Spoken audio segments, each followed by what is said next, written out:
Hey guys, this is सरफे and welcome to my YouTube channel. तो फिलहाल अभी हम लोग जो क्वेश्चन देखने वाले हैं, एक तरह से ये थ्योरम है और ये थ्योरम खानदानी है।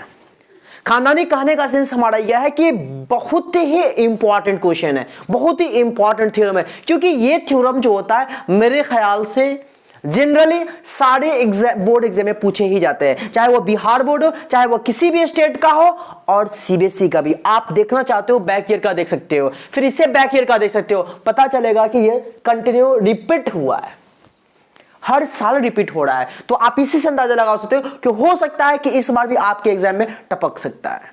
तो क्यों ना अभी इसका हम बेहतरीन तरीके से इसका सॉल्यूशन देख ले कि इस थ्योरम का कैसे प्रूव करते हैं। तो आइए देखते हैं पहले हमारा थ्योरम क्या है और इस थ्योरम को प्रूव कैसे करते हैं। तो अभी मैं जिसकी बात कर रहा हूं उस थ्योरम का नाम है पाइथागोरस थ्योरम। क्या नाम है? Pythagoras theorem. तो पाइथागोरस थ्योरम कहता क्या है कि in a right angle triangle the square of hypotenuse is the equal to sum of other two sides. फिर से बोल रहा हूं, गौर फरमाना। In a right angle triangle, the square of hypotenuse is equal to the sum of squares of other two sides. किसी भी समकोण त्रिभुज में कर्ण का वर्ग अदर दो साइड्स के वर्गों के योग के बराबर होता है। बातें समझ में आ रही है ना? आइए इसको हम लोग देखते हैं प्रूफ। तो सबसे पहले मैं आपको बताना चाहूंगा कि गौर फरमाना, ये एक ट्रायंगल है,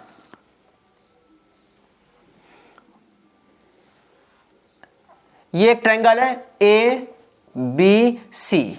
मान लो कि बी पर राइट एंगल है। क्लियर है ना? तो गिवन में लिखते हैं यहां पे, इसमें मैं भी लगा देता हूं, आपको जितना जितना भी लगाना लगा सकते हो। Given ABC is a triangle,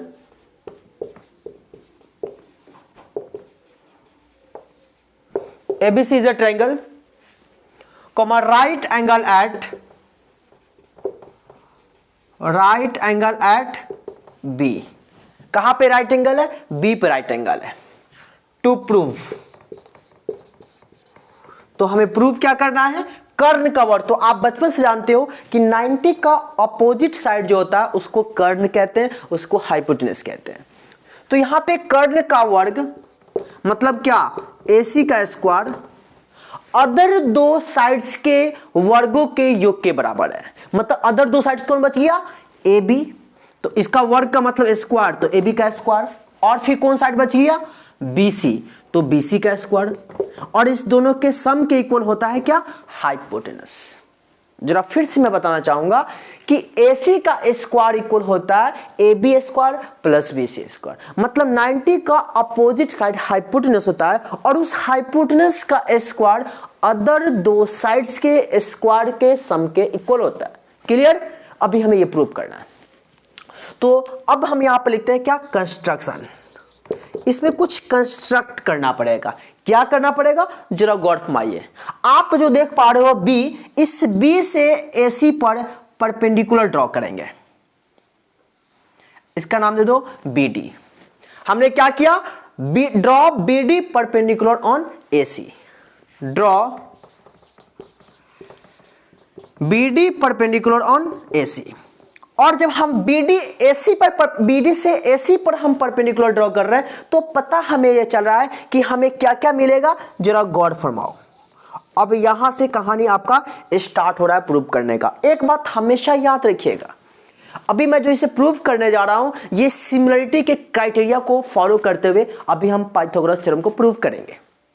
तो सिमिलर कैसे करते हैं? सिमिलर दो ट्रायंगल में करते हैं। यहां पे कौन सा ट्रायंगल लेना है? आइए देखते हैं। तो सबसे पहले हमेशा याद रखिएगा, एक छोटा ट्रायंगल लेना है और एक बड़ा वाला ट्रायंगल लेना है। तो छोटा ट्रायंगल मैंने किसकी बात किया? BDC। हाँ, आपको अगर BDC पहले नहीं लेना है तो AD भी ले लो, ये छोटा ट्रायंगल है। लेकिन हाँ, एक छोटा ट्रायंगल और एक बड़ा ट्रायंगल आना ही चाहिए। Triangle BDC and triangle ABC या triangle ADB and triangle ABC, दो बार हमको लेना पड़ेगा। चलिए पहले लेते हैं in triangle BDC and triangle ABC। आप देख पा रहे हो BDC कहाँ है, ABC कहाँ है। अब इसे हमें क्या करना, सिमिलर करना। याद करिए बचपन में हम लोगों ने पढ़ा था कि दो त्रिभुज को समरूप कैसे करते हैं, तो उसके लिए सिर्फ और सिर्फ दो ही क्राइटेरिया चाहिए, दो ही कंडीशन, एंगल। तो आइए देखते हैं कि एंगल हमारा क्या है। तो जरा गौर फरमाओ, ट्रायंगल BDC में ये D90 है और ABC लिया हूं तो ABC में कहां पे 90 है, तो आप खुद कहोगे सर B90 है। मतलब angle BDC equal angle ABC which is 90 degree. छोटा वाला ट्रायंगल में D पे 90 है, बड़े वाले ट्रायंगल में कहां पे 90 है, B पे 90 है। क्लियर ना। चलिए दूसरा आपको क्या लग रहा है, जरा गौर फरमाइए। छोटे वाले ट्रायंगल में एंगल C, BDC यानी C एंगल आ गया। अब बड़े वाले भी ट्रायंगल में तो C आ रहा है, देखिए तो जरा ACB, C तो इसमें भी आ रहा है, मतलब छोटे वाले में भी है BCD C आ रहा है और ACB C आ रहा है, मतलब दोनों में C आ रहा है। कहने का क्या सेंस है, angle C equal angle C which is common. तो अब यहां पे दो क्राइटेरिया आ गया, तो हम यहां पर लिख सकते हैं by A similarity, angle similarity से। तो एंगल सिमिलरिटी से क्या हुआ हमारा यहां पे, triangle BDC is similar to triangle ABC। और BDC ABC जब हमारा यहां पे ट्रायंगल सिमिलर होता है तो बचपन से पढ़ते आ रहे हैं कि यदि दो त्रिभुज समरूप हो तो उनकी संगत भुजाएं समानुपात में बढ़ती। If two triangles are similar, then their corresponding sides are divided in the same proportion, right ना।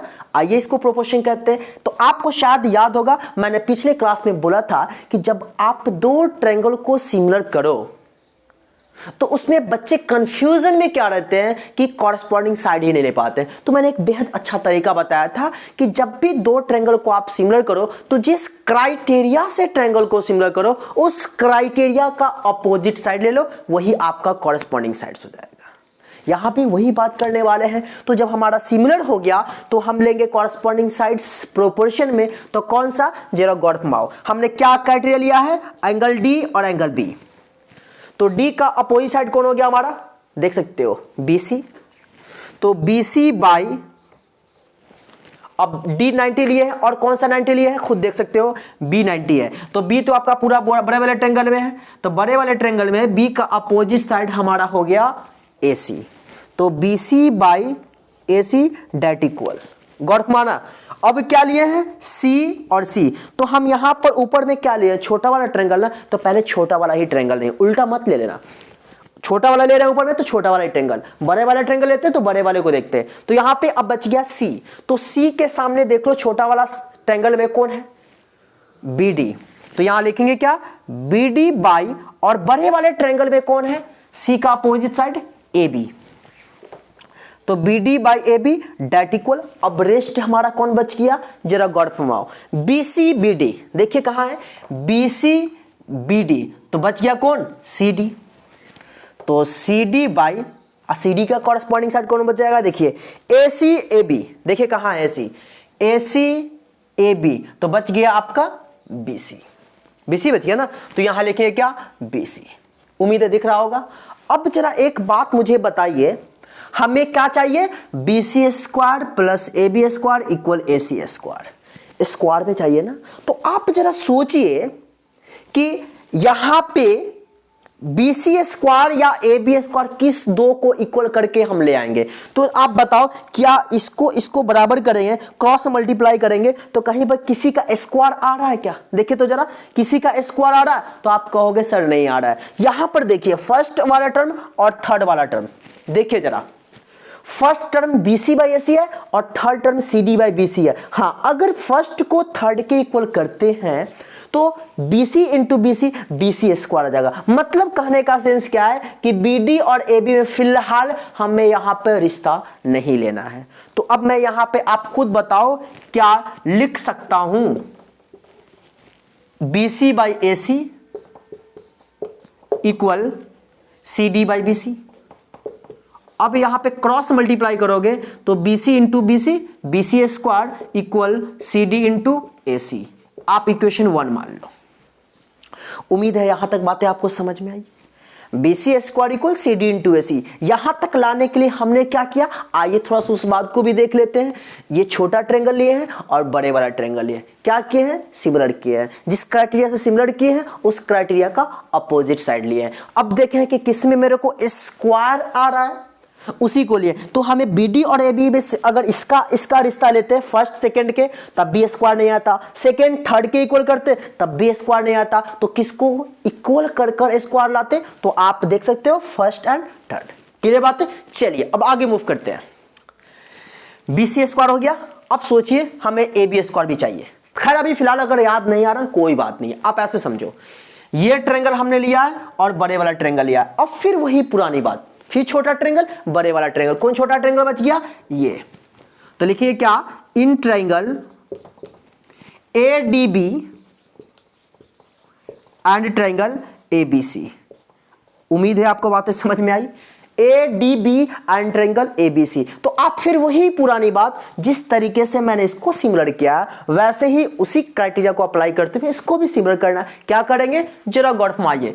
इस ट्रायंगल में एंगल D 90 यानी ADB 90, एंगल ADB 90 इक्वल, अब बड़े वाले ट्रायंगल में कौन है, सिंपल सी बात है B 90, एंगल ABC 90 डिग्री।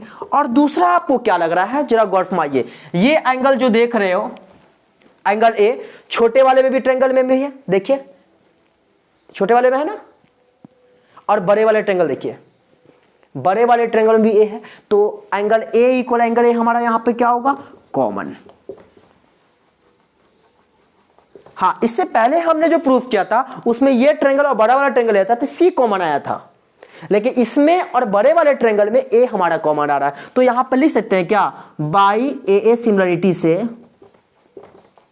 यानी एंगल्स क्राइटेरिया से हमारा यहां पे triangle ADB similar to triangle ABC, यानी ADB और ABC क्या हुआ हमारा यहां पे, सिमिलर हो गया। और सिमिलर जब हो जाता है तो बचपन से पढ़ते आ रहे हैं कि उनकी संगत भुजाएं समानुपात में बढ़ती है। ये बातें आप बचपन से जानते आ रहे हो। अब वही बात, संगत भुजाएं कैसे लाएंगे, कॉरस्पॉन्डिंग साइड्स कैसे लाएंगे, कॉरस्पॉन्डिंग साइड को ही संगत भुजा कहते हैं। तो कॉरस्पॉन्डिंग साइड कैसे लाएंगे, जरा गौर फरमाइए। तो हमने जिस क्राइटेरिया से ट्रायंगल को सिमिलर किया उस बात को तवज्जो देना है। तो जरा गौर फरमाइए, यहां पे एंगल D 90 है और यहां पे एंगल B 90 है। तो D का अपोजिट साइड देख लो, D का अपोजिट साइड कौन हो गया, AB। तो यहां लिखिए क्या, AB बाई, और बड़े वाले ट्रायंगल में कौन लिया है, B। तो B का अपोजिट साइड हमारा कौन हो गया, जरा बताओ मुझे, AC। तो AB by AC date equal, clear ना। दूसरा क्या है, angle A equal angle A common. तो A का अपोजिट साइड छोटे वाले पहले ट्रायंगल में लेंगे क्योंकि हम छोटे वाले ट्रायंगल में लिया पहले। तो एंगल A का अपोजिट साइड हमारा होगा छोटा वाला में BD बाई बड़े वाले ट्रायंगल में A का अपोजिट साइड BC इक्वल, अब क्या बच गया, आइए देखते हैं, AB BD तो बच गया आपका AD ऊपर में। चलिए नीचे में देखते हैं, AC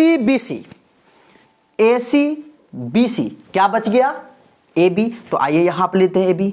अब फिर वही पुरानी बात, क्या देखना है, स्क्वायर देखना है। किसको इक्वल करेंगे कि स्क्वायर आएगा, आप मुझे बताओ।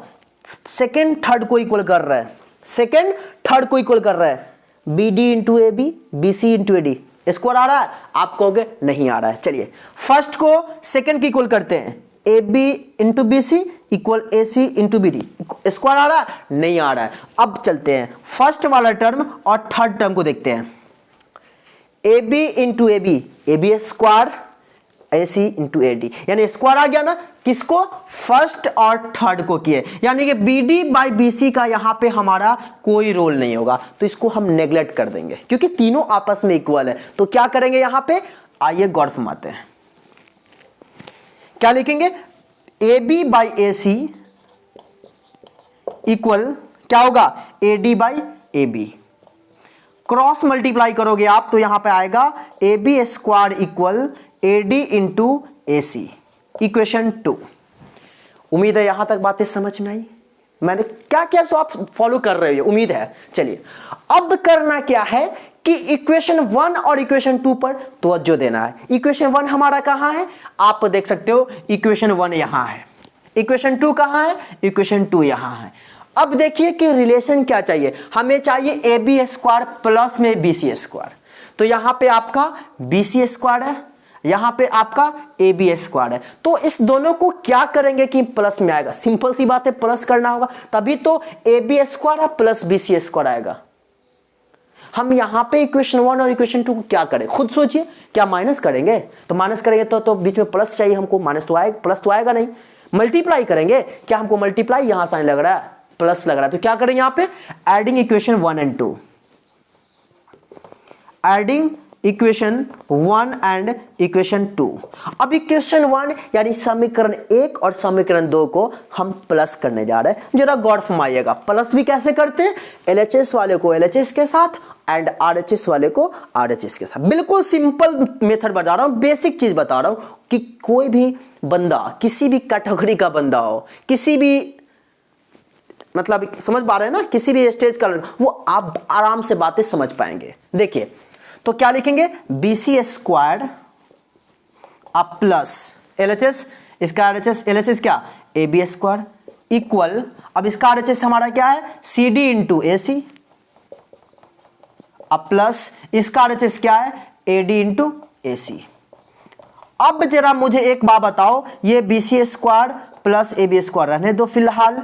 अब इसमें जरा आप मुझे बताओ कि हम अक्सर कहते आ रहे हैं बचपन से कि अगर आपको कॉमन सॉमन दिख रहा हो तो आप बेशक कॉमन सॉमन ले सकते हो। तो इस दोनों में हम क्या कॉमन ले, ए सी, तो आइए ए सी कॉमन लिए, ए सी कॉमन लेंगे, यहां पे सी डी बचेगा प्लस इसमें क्या बच गया ए डी। तो आप मुझे बताओ A C into C D plus A D क्या होगा, देखिए C D plus A D पूरा मिलाकर हमारा क्या होगा ए सी। तो ए सी इंटू ए सी, और ए सी इंटू ए सी क्या होता है ए सी स्क्वायर। ये किसके इक्वल आया, B C square plus A B के स्क्वायर, इतना की इक्वल आया क्या। तो फाइनली हम यहां पर लिख सकते हैं क्या, A C square equal A B square plus B C square, और हमें यही चाहिए था जो हमने प्रूव कर दिया, P R O V E D. तो उम्मीद है बातें आपको समझ में आई। अगर समझ में आई, मैं विश्वास के साथ कर रहा हूं और आपसे रिक्वेस्ट भी कर रहा हूं कि अगर आपको थोड़ी सी बातें अगर समझ में आई तो प्लीज वीडियो को लाइक करिए, शेयर करिए, और अगर चैनल पर नए हैं तो सब्सक्राइब कर बेल आइकन को प्रेस करिए, ताकि ऐसे ही वीडियो का कॉन्सेप्ट आपको मिलता रहे और आप बखूबी बिल्कुल जीरो लेवल से आप मैथमेटिक्स क्लास 10th के सीख सको और आप अपने बोर्ड में अच्छा से अच्छा मार्क्स ले पाओ। तो मेरे ख्याल से आज के लिए इतना ही, यहीं पे आज आपका पाइथागोरस थ्योरम कंप्लीट होता है। आशा करता हूं बातें समझ में आई। तो आज के लिए इतना ही, फिर मिलते हैं नए वीडियो में नए एनर्जी के साथ। तब तक के लिए बाय बाय, जय हिंद, जय भारत।